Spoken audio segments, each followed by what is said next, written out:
So there are three parts to every website. Every website has its structure, its styling, and almost every website has interactions as well.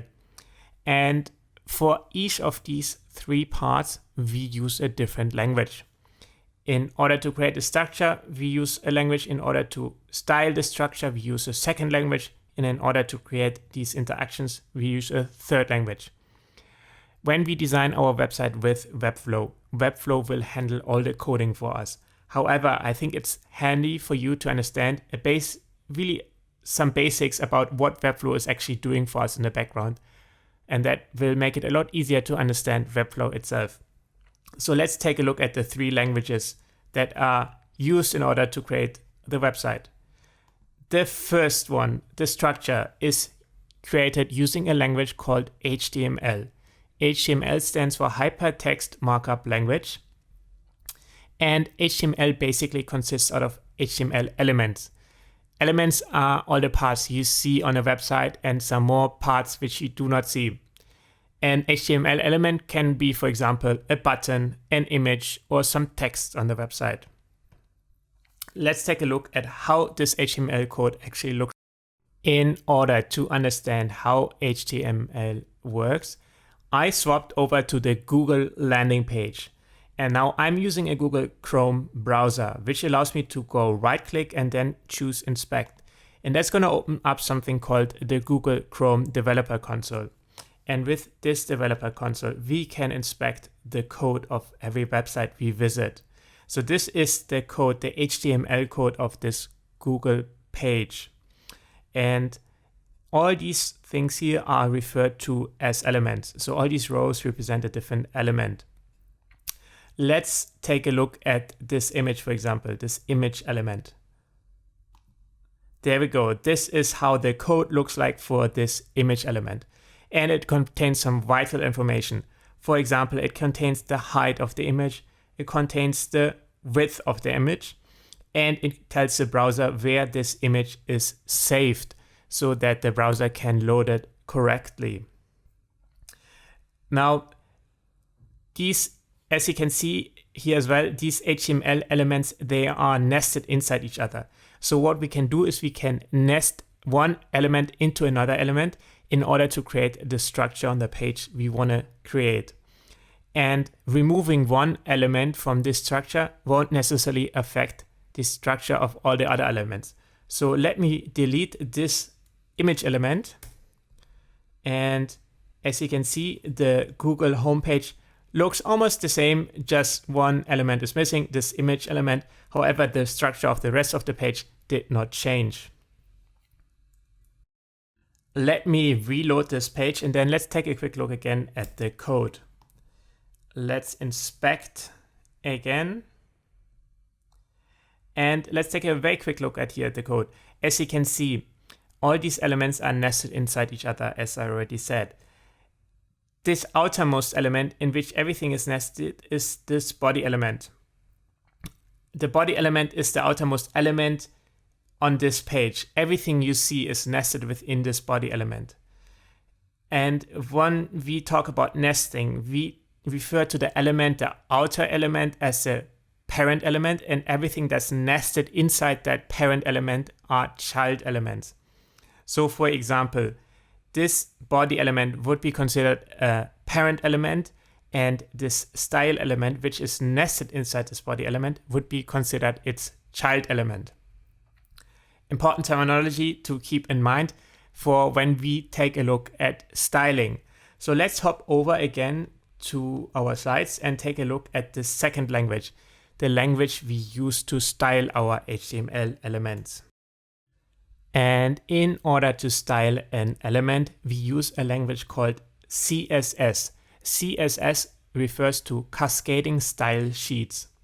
We use CSS to style individual elements, so we can target any HTML element and give it some styling.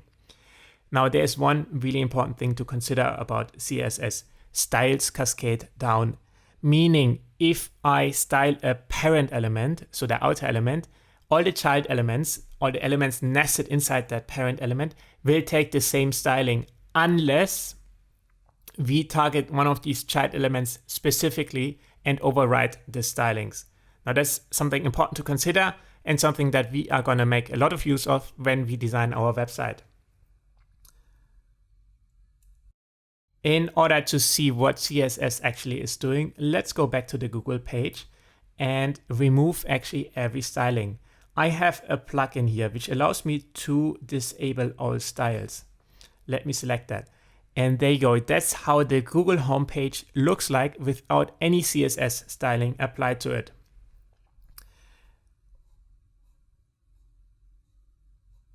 There you go. So you might recognize some elements which you see on the Google homepage. The logo, these buttons. This is how HTML buttons look like without any styling applied to them.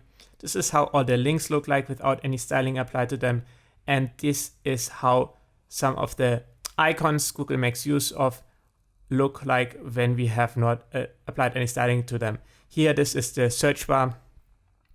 This is the search icon, which we can see inside the search bar. So as you can see, CSS is extremely important in order to make our website look good and also make it usable. So let's turn styles back on and then inspect some of the CSS code. There we go. This is again the normal Google homepage.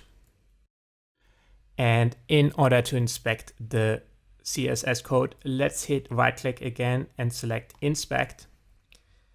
And here in the Google Developer Console, on the right hand side, we can see all the styling features. Let's target this body element, the outermost element for this page, for every HTML page. And let's take a look at some of the styling that's applied to this element. So here we can see body.